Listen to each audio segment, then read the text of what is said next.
It's really great to have Joel Jackson here, who plays the legendary newsman, Charles Bean.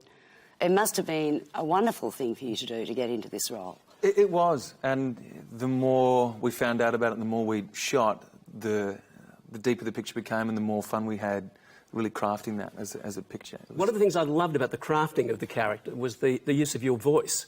There's no sort of standard Australian accent involved here. What you capture so brilliantly, I felt, is the kind of scholarly, slightly dry quality that the Bean's writing has, but the also rounded cadence that the writing has. It's a beautiful bit of acting in that respect. We wanted it to be I wanted it to be really precise.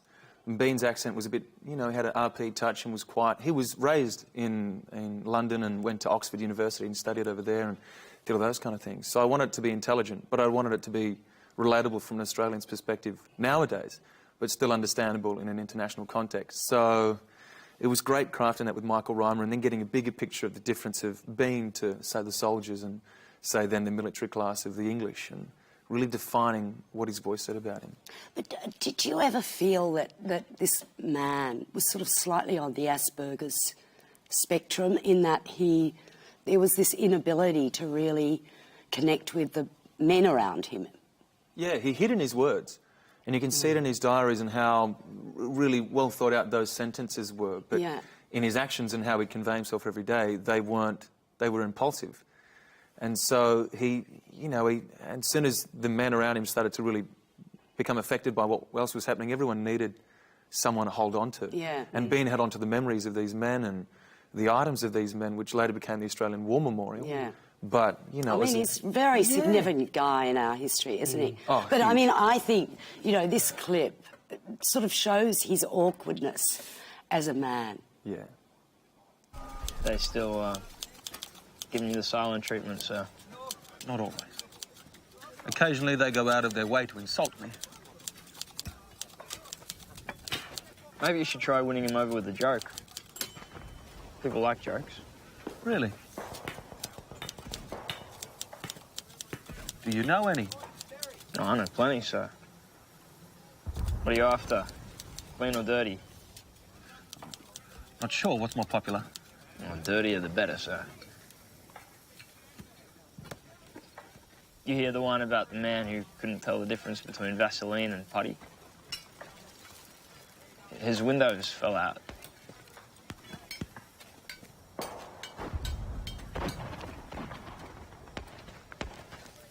Get that off as quick as you can.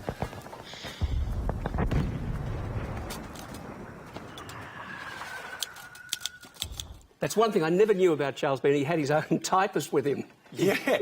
Well, him and Arthur Basley then went on to write and collate the Anzac book, which is a huge resource for RSLs, and then all the reference books that you see, the 27 million words of Charles Bean, were edited. Yeah, edited by that man, Arthur Basley. So, lifelong friendship.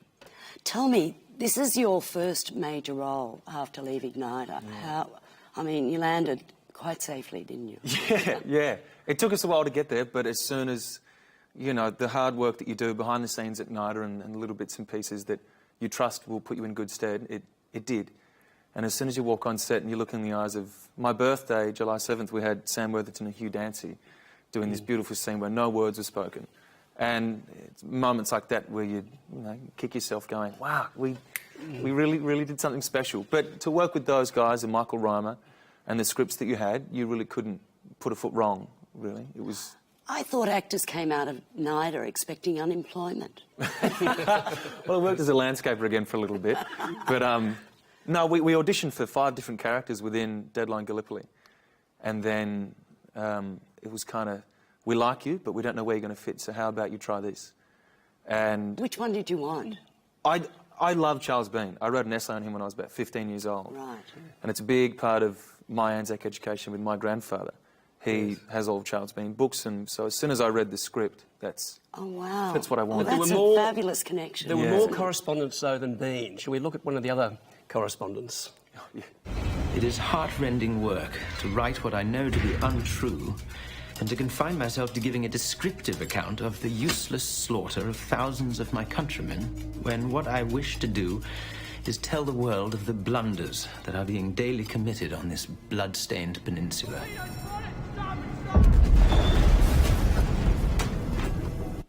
Dancy really scrubs up well against all you Aussies, doesn't he? Yes, Especially fine with the performance. moustache. And, Yes. No, he was wonderful. And he really brought the level of dedication and that perspective from a different audience too. We, as soon as he came on set in Charles Dance, we became aware that the story could be broader and received in different audiences to Britain and to US. So how do we mould the performances to make it national? Just how difficult the correspondents find the fact of reporting the war, given censorship and the conditions in which they found themselves? Well, even that you had to write it down on a piece of paper, then go to the editor and or the censor, he'd do it, and you have to come back, and then 2 days later it would end up in the rooms ready to be communicated. So the time difference that it took, but the equipment... Well, it was a very frustrating situation for Bean, you know, because Bartlett is letting out stuff, not only pinching your Pinching, work, stealing Stealing right stories. at the beginning. That's but, a you great know, sequence. getting it out through London uncensored. Yeah. And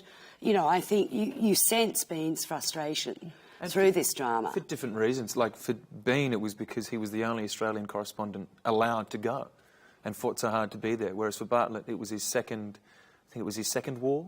And Yeah. so for him, it was more of a, oh yes, but that, you know, it changes rapidly. Well, I've just packed more champagne this Yeah, time. yeah. He knew it was safer to stay on the ships. exactly. Bean's out there in the action. I mean, how did you find the action stuff? Was that difficult?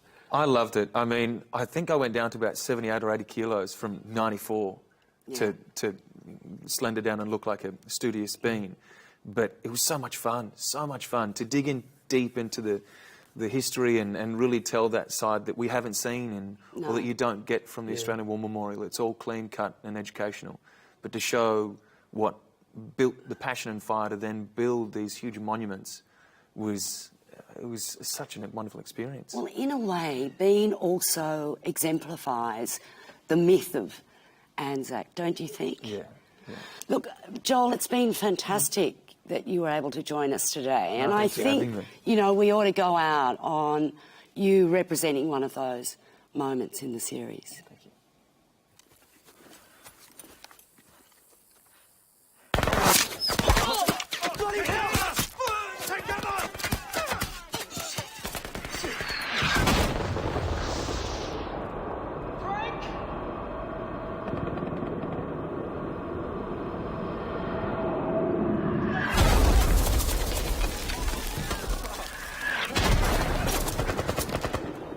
We're gonna move. The land's to the soil. Captain Elliot, he got it. He's got it. Move, Bean, come on.